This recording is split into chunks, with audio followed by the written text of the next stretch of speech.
Una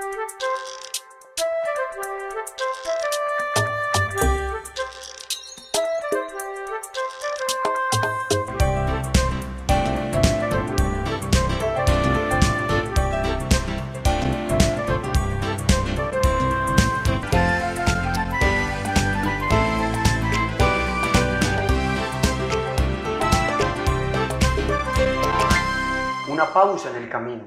Es un espacio diseñado para el estudio de la Biblia con un enfoque práctico para nuestra vida. Les saludo, mi nombre es Daniel Ospina y soy pastor de la Iglesia Adventista en la Universidad Adventista de Colombia y tengo el gusto de tener de nuevo al rector de la universidad, el doctor Abraham Acosta Bustillo, con nosotros para compartir el tema La defensa de Pablo. Doctor Abraham. Estoy muy emocionado con esta actitud de Pablo de testificar en favor de Jesús en cada una de las oportunidades que tiene. Vamos a hacer una corta oración. ¿Cómo no? E iniciamos. Padre Todopoderoso, gracias Señor por el ejemplo, el testimonio de aquellos que ya vivieron y sufrieron antes que nosotros para mostrarnos el camino de la victoria, el camino de la bendición. Gracias Dios porque estás impuesto en todas nuestras sendas y hoy te acercas para bendecirnos. Si hay alguno de nuestros amigos que está viendo este programa y que está sufriendo, que tiene alguna lucha, bendícelo, Señor. Amén. Y dale la victoria en el nombre poderoso de Cristo Jesús. Amén. Amén, Señor. ¿Qué hace que una persona, en medio de acusaciones, de críticas y de sufrimiento, pueda permanecer sereno? Ayer lo dejamos frente a Agripa, rey de origen judío, y hoy su defensa frente a Agripa, una defensa contundente, derivada de una convicción, de una experiencia con Jesús, Amén. A quien él en su antigua vida perseguía. ¿Sabe, pastor? El discurso de Pablo nos enseña una gran lección. Discurso de Pablo ante Agripa, no, porque en realidad es un informe autobiográfico, o sea, un informe de su autobiografía antes y después de su conversión. Mirando el discurso de Pablo que se encuentra en Hechos capítulo 26, versículos 1 al 23, uno puede llegar rápidamente a una conclusión. Su discurso está dividido en varias partes. Después de agradecer a Agripa y tratar de granjearse su favor y agradecerle a él por la oportunidad que le da de comparecer y de hablar y de testificar, él se declara como un fariseo que ha sido conocido por todos sus coterráneos y contemporáneos.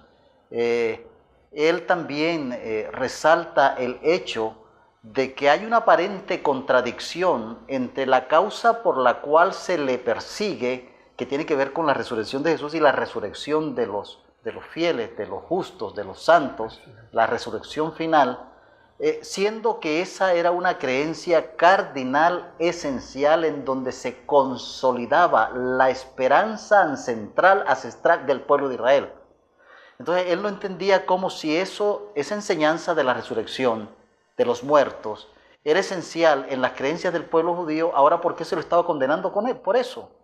Pero también en el fondo él entendía, porque esa fue su lucha, esa fue su dicotomía. Le costó aceptar la resurrección de Jesús hasta el punto de que llegó a perseguir encarnizadamente a todos los que seguían esa creencia. No creían como él. Y luego él más adelante analiza en su discurso 3 tópicos importantes.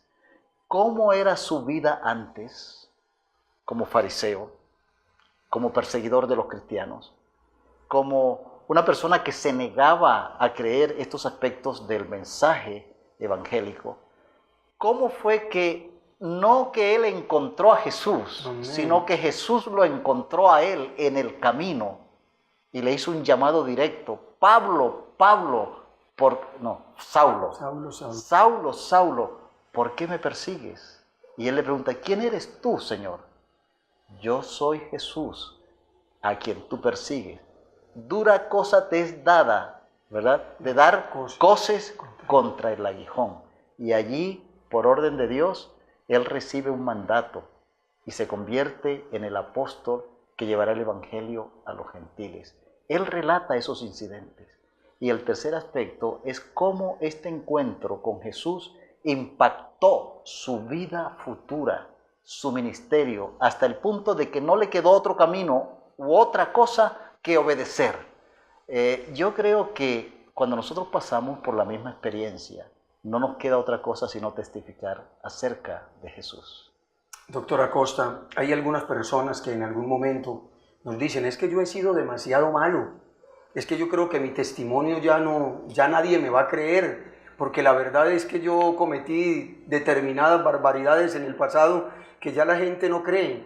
Pero esa es exactamente la mejor evidencia en favor del Evangelio, que habiendo sido yo, habiendo cometido, habiendo vivido, ahora mi vida es la evidencia clara del poder del Evangelio transformando mi vida. ¿No es eso glorioso en el Evangelio? Glorioso. Por eso es que el método favorito de Dios para compartir el Evangelio con otros es el ser humano. Amén. Este Evangelio, los ángeles se derriten por tomarlo y llevarlo adelante y predicar, pero los ángeles no pueden contar la historia que nosotros podemos contar, de cómo el Señor nos sacó de abajo, cómo fue que nos encontramos con Él buscándonos desde hace mucho, y luego cómo somos y vivimos ahora para Él y le servimos. Eso es lo que vemos en la historia de la mujer que tocó el borde del vestido de Jesús, que tenía muchos años de sufrir de una tremenda hemorragia, con todo lo que eso significaba para las mujeres en ese entonces. Y dice que cuando Jesús la descubrió y preguntó, ¿quién me ha tocado? Recuerden ustedes que los discípulos incluso, Señor, ¿cómo es que tú preguntas eso si la multitud te aprieta? ¿Cómo preguntas quién me ha tocado? Pero Jesús sabía distinguir el toque casual del toque de la fe. Y la mujer, al verse descubierta, dice el Evangelio que contó toda la verdad. Y varias veces yo me he preguntado cuál fue la verdad que esta mujer contó a todos los que le escuchaban ese día. Y yo creo que como Pablo fue una verdad en 3 tiempos. ¿Cómo era ella antes y cómo sufría en su miseria, en su enfermedad tan tremenda? Que dice que había gastado todo lo que tenía yendo a los médicos y le iba peor, ¿verdad? ¿Cómo fue que encontró a Jesús y recibió la salvación que solo Él ofrece? ¿Y cómo ha impactado ahora su vida? ¿Cómo se siente ella después de haber recibido el toque sanador de Jesús? Eso también es para nosotros, ¿no le parece, pastor? En nuestra vida cotidiana, en nuestro caminar con Jesús, en el testimonio que Él espera que nosotros demos a los demás. El mejor discurso de evangelización es un discurso en 3 tiempos. ¿Cómo era yo antes? ¿Cómo Dios me encontró y tuve un encuentro con Él? Y cómo ahora avanzo para compartirle a otros lo maravilloso que es ser amigo de Jesús, Él amigo mío y lo que Él ha hecho en mi vida. Doctor Acosta, una de las más grandes manifestaciones del poder de Dios para este tiempo final, está profetizado, será la conversión milagrosa de gente que nunca creíamos que iban a estar en el camino de Dios. Porque nadie que se encuentra con Dios sigue siendo exactamente igual. Dios trae poder, Dios trae transformación y con Él bendición y felicidad. Un texto final, pastor. Un texto que de alguna manera describe lo que ocurre con todos los que hemos encontrado la salvación en Cristo Jesús. Se encuentra en Hechos capítulo 26, versículo 18. Dice allí, para que abra sus ojos, Amén. Para que se conviertan de las tinieblas a la luz y de la potestad de Satanás a Dios, para que reciban por la fe en mí perdón de los pecados y herencia entre los santificados. Amén. Eso es lo que Dios hace con nosotros y eso es lo que está en el corazón de una experiencia genuina de conversión. Vamos a despedirnos con una corta oración. Nuestro Padre Todopoderoso, gracias porque sigues transformando corazones.